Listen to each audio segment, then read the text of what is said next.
underground job kit. Okay, sabi. Nandiyan na ba? Ay! Hindi. Ano yung pinag-usapan natin kanina? Yan yung Taiwan and China. Ang hirap kasi magbenta ng ng China. Lalo na sa, ikaw, katulad mo, baguhan ka, di ba? Pag kasi baguhan, syempre, parang mabibigo ka agad. Di ba? Madadala ka na agad. Madadala ka agad. Ang hirap, pag sa tulad mo na isang baguhan, tapos nadala ka agad. Yung imahe nung airsoft, putya walang kwenta para sa'yo, sirang-sira sa'yo, di ba? Kaya yan ang hirap. Kaya dito, sa totoo lang, hindi basta nagbebenta rito. Ina-assess muna kita. Alam ba, newbie ka, putya, gusto mong bumili China? Bili ka na lang sa iba. Huwag na sa akin. Oo, kasi kumbaga syempre, hanggat mahal, gusto ko, masosol ka. Damay mo pa ako sa Anyway, ganito sir, ito. Explain ko muna sa'yo bago kay boss mo. Tignan mo ito, binuksan ko siya. Mukhang nadurog. Ito, magbukas ako ng iba ha. Sige po. Okay. Ito, same unit to. Kaya makikita mo, shadow to. Ang pinagkaiba lang nila is yung kulay. Okay, ayan ha. Bubuksan ko to ha.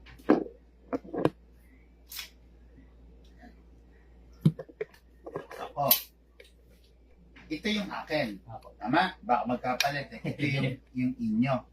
Kung mapapansin mo, ano yung nawawala sir? Ano yung pagkakaiba niya?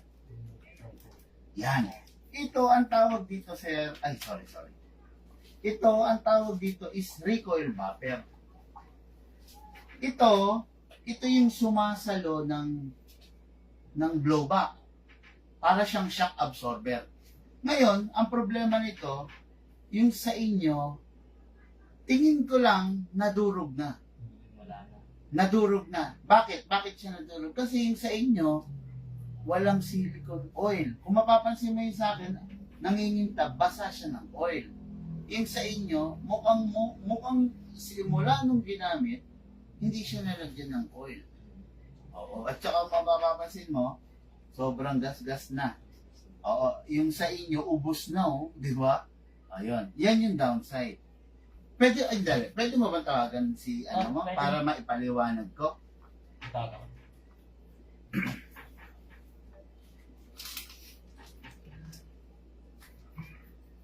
Anong pangalan ni sir? Paulo po. Ayan. Boss. Video. Sir? I-ano mo? Reverse cam mo. Okay. Ayan. Parang binibidyo mo. Okay. Ano? Ay, anong pangalan niyo, sir? Paulo. Paulo. Sir Paulo, ito po yung inyo. Ayan, pinakita ko kay Bossing na dinismantle ko, no? Okay. Ito po yung inyo, ha? Ito po yung akin. Ito po, kung mapapansin niyo sir, may pagkakaiba na. Yung sa inyo, wala na po yung ganito, itong puti na to. Opo. Ito po, nakikita niyo po ba? Ayan, wala na po. Ibig sabihin po, yung sa inyo po, nadurog na to. Ang tawag po dito, sir, is recoil buffer. Ito po yung parang shock absorber na nag-a-absorb ng too much na recoil.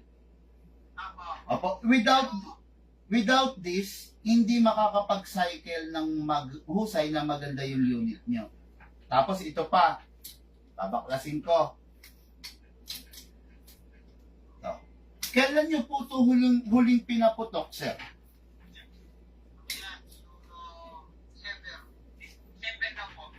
December nitong taon po na ito? Sorry. December 2025, ganon? Opo, ayun po. Kung mapapansin ko lang dito kasi, as I check, yung mismong barrel mo, ubos na po. Napansin ko. Kita ba? Okay. Yan. Ubos na po. Sa totoo lang. Sir? Actually, sir, hindi na po ito puputok ng maayos. Opo, look, tissue, tsaka ano. Yung unit po kasi, sa totoo lang, na-advance na yung wear and tear. Hindi ko rin kayo masisisi, sir. Baka kasi nabili nyo to doon sa taong hindi kayo tinuruan kung paano siya gamitin. Cloud. Hindi ko rin po, kailan po ba ito nabili?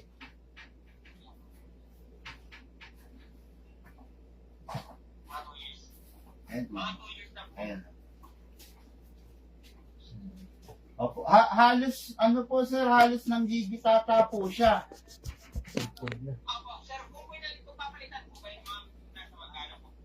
Medyo may kalakihan to sir kasi recoil buffer to at saka mismong barrel po ang problema ninyo. Ito. Ayan. Ay, nakikita nyo po sa camera? Ayan po. Ayan. No? May kalakihan to sir. Tatapatin na kita, no? Hindi na kita papaasahin. Yung bagong fix outer barrel natin, kasi itong sayo hindi ito naka-fix outer barrel eh. Yung pinakabago po nito, uubos po kayo ng 4.5. Hindi pa po. Pinag-uusapan po natin yung barrel pa lang po mismo. Wala pa po dun yung nasirang recoil buffer. Yung ito po, ito. Dali, dali, sir, baka meron ako rito eh, para makita mo eksakto.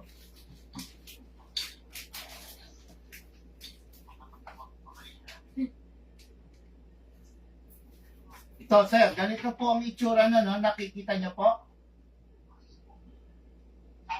Ayan, ganito po ang recoil buffer. Ngayon, sir, meron akong suggestion kung okay lang sa'yo. Hahanap na lang tayo ng unit na pwedeng mapag-park outan, mapagkahuyan. Nagets mo? Tapos, buuin na lang natin to. Huwag na lang po tayo mag-upgrade dito. Kung gusto nyo, ano?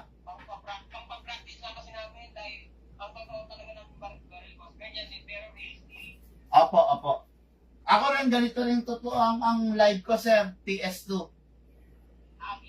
Oo. Yun nga, para lang sa akin, ito, pakita mo rin kay sir, ubos na eh. Ubos na yung bakal. Kita ka? Yan. Ubos na po yung bakal ninyo eh. Ang pinaka-solution ko rito, actually dapat hindi ko ito tanggapin kasi hindi naman sa akin binili. Pero ang pinaka-solution ko na lang dito, sir, kung willing to wait naman kayo, hanap tayo ng pwede mapag-part outan. Kasi sa akin, from time to time,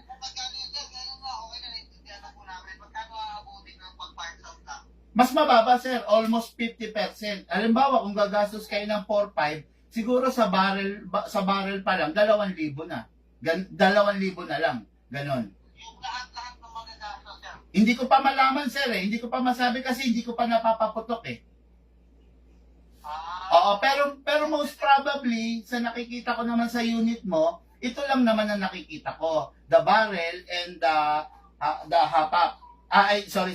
The barrel and the recoil buffer. Check ka lang. Check ko kung sira na yung hop-up rubber mo. Sumusuka na ba ng bala to? Bumabagsak ba ang bala nito? Hindi naman. Ay, mukhang okay pa naman. Mukhang okay. Hindi, ayan. Yun lang naman. Hop-up chamber, okay naman. Most probably, sir, 50% lang ang magagastos mo. Kasi ito yung... Ano? 2,000? Hindi siguro, sir. Hindi naman. Kasi ito, sir, ito wag na tayo mag second hand nito. Ito may brand new naman ako na recoil buffer. 1.2 lang po to. So, magkano magagastos, sir? Roughly kung makakakita tayo sa halagang 2,000, then 1.2, then labor 700. Yun, 1.2, 2,000. Roughly 4,000.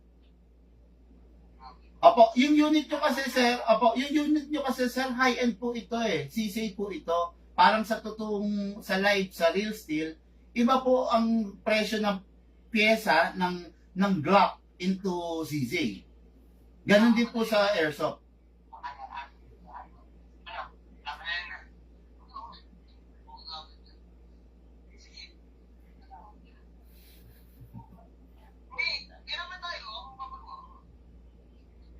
Oh, kesa iuwi nyo to ngayon, Tapos sa totoo lang, ang mangyayari rito, ang future nito, for tambak na lang to eh.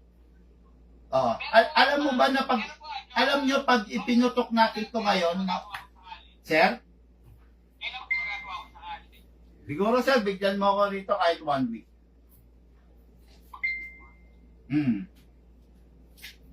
Pero kaya naman mas maga kasi sir, sa pag-training ko kasi may competition ako sa level 3 yun, may competition ako. Gusto ko pang practice lang yan. Try natin, sir. Try natin, sir. Pilitin ko, sir. Pilitin ko po. Sige sir. Opo, kasi, Sir, kaya i-review. I-regroup, bro. ire-regroup? Oo. Sir, kung sa barrel nga magtsatsaga na lang tayo sa second hand eh. Pag magpa-regroup pa tayo, mas lalo lang natin siyang sisirain. Hindi advisable. Yun yung body, kaya piturahan. Ay, pwede body. Wag na, sir. Sayang lang pera mo, sir. Kung gusto, for me, nangihinayang lang ako, sir. Pero pwede yun. Kung gusto kitang perahan, sabihin ko sa'yo, oo. Then, isprayan ko yung Pilox. Boss me. Pero hindi ko tatanggapin yun, sir, kasi hindi ganun talaga ang proseso sa baril. Sige sir, okay na yan. Tapos, sir, baka ma-consider mo to, Ano kasi ako sir production ako hindi ako pang laban ng ano eh. Production ako. Production laban ko, walang optic, hindi ano kasi pang ano na yun, di ba, open? Yes, sir. Open, opo. Okay. Ako kasi category ko. Kaya pala ZZ, no? Actually, sir, anong binuksan ko 'tong unit mo, nangihinayang ako. Ako yung naawa. Kasi Actually, hindi naman sa akin, nirap ko lang yan kasi yung sa akin to, walang pang practice yan. Accurate yung training ko. yun, ganun na lang, sir. Ito rin, hindi na rin responsive, Ayan, Dapat yan sumasagad yan. Dapat yan sumasagad yan. Pero hindi na siya sumasagad ngayon. Ibig sabihin, may problema na rin yung spring nito. So, darating sa punto na minsan to, hindi magre-rest ng gusto yung ano niya. So, Bigay ko na lang sa'yo yung contact number ni... dapat, direkta siyang kumontak na lang sa akin. Para kung sakali pa-pick up, ako na lang Ang dami niyang gusto ipagawa sa baril niya, kaya lang yung pinaka baril niya, hindi naman niya naingatan. Kumbaga, sayang lang. Kung gusto ko siyang perahan, di ba? Kung gusto ko siyang perahan, go ko talaga yan. Kaya lang hindi naman tayo ganun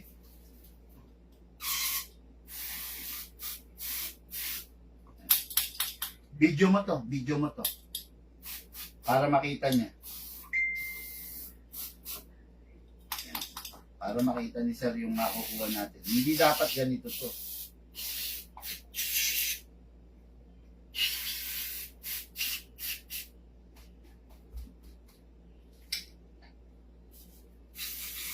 Hindi siya ginamitan ng silicone oil simulat sa fall. Yun ang problema pag hindi ginamitan ng silicone oil.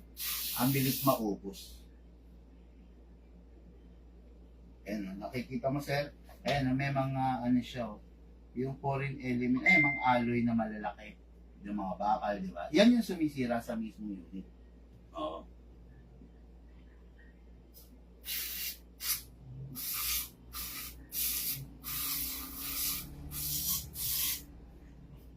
Yung pinakita ko lang sa iyo na, plinash ko na. Then, sa susunod, sabi naman niya, mag-update na lang ako.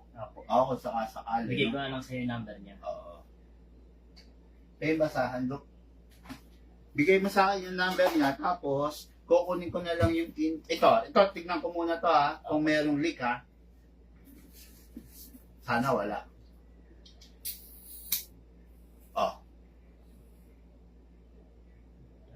Narinig mo, di ba? May leak. Kaya ayaw ko magsabi Ng presyo agad. ng presyo. Kasi, katulad yun, pag nagsabi ako, baka expect niya, yun lang, ito, na-witness mo yung sira, di ba? Yun. Ayan sir ha, na-witness mo, di ba? Meron leak. O, yun. Para at least alam mo. Diyos to sir, sisig. Kaya lang, mukhang hindi talaga naingat.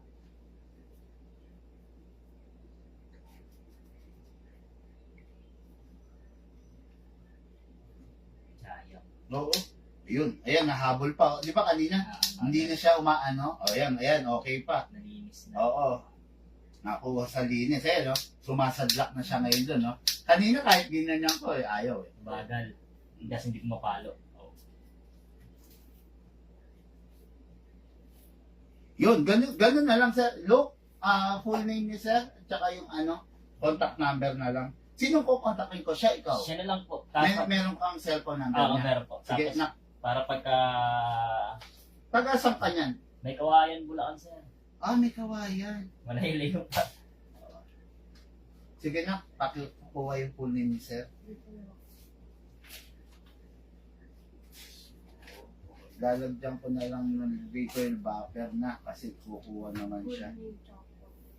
Ah,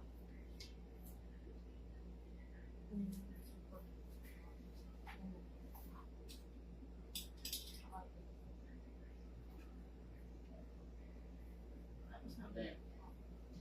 Nasa ba na? Isa to sa pinakamahirap na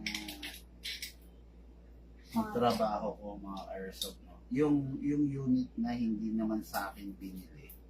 Tapos, sa akin dadalhin for the repair. Isa to sa masaklap na pangyayari na pwede mangyari sa isang airsoft seller, no? Na yung unit na hindi sa'yo binili, ayun. Okay, ganyan lang.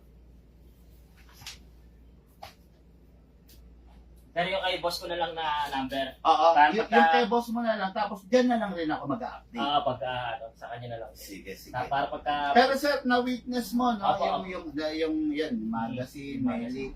Paksingawin ko na, baka ma-fair pa. Na-witness mo, tapos, ito, yun nga, ayan, nilagyan ko na. Ayan, ganyan dapat yan. Di ba kanina wala siya? Ayan, ganyan dapat. Ayan. Tapos, okay. Pero sir, ito alam mo naman yung itsura, di ba? O gusto mo picturean mo pala? Para lang wala tayong problema, di ba? Para at least alam niya yung itsura ng loob niya.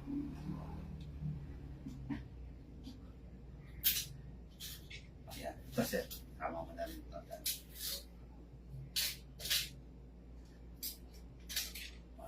Okay. Ganun na lang, sir. Pasensya ka na, mukhang mapapagod ka, babalik ka ulit. okay lang, bayad naman eh. Ay, ano ka ba? Rider ako nila. Rider ka nila, kilala ka nila. Okay. Personal rider nila ako. Okay, kaya pala. So, ano ba, kumpanya sila, gano'n? Gold. Blue gold. Gold, sa gold, ginto. Opo. Okay. Ayun. Hinahanap po nila. Ganun na lang, sir, kukontakin kita, pero for now, iiwan na talaga. Iwan po. Thank you po, sir. Maraming salamat, sir. Thank you po. Ako po. Look, okay na. Thank you.